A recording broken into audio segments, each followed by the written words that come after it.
Agjencia Kombëtare e Bregdetit, Policia Bashkiake, inspektorët e Bashkisë së Vlorës si dhe Policia e Rendit në të gjitha hapësirat publike dhe private të plazheve në Vlorë. Po kontrollohet çdo hapësirë plazhi me aksionin që ka nisur në lungomare, aty ku është dhe fluksi më i lartë i parcelave të plazhit. Kontrolli konsiston në zbatimin e territorit që çdo subjekt ka të përcaktuar për shfrytëzim me Bashkinë e Vlorës dhe Agjencinë e Bregdetit.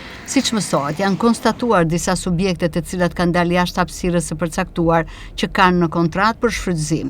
Gjithashtu po verifikohet numri i çadrave dhe shezlonëve nëse këto të fundit janë vendosur sipas kritereve të përcaktuara me ligj. Një numër i konsiderueshëm çadra dhe shezlonësh janë sekuestruar nga subjektet të cilat nuk kanë respektuar kriterin ligjor. Gjithashtu, ka pasur tërheqje vëmendje për subjektet private për mungesë të rojeve të sigurisë. Siç mësohet, nga plazhet e Vlorës janë hequr dhe sekuestruar pjesët përbërëse të hapësirave të plazhit si bazë lulesh, pemë, ndriçues, si dhe reklama të ndryshme.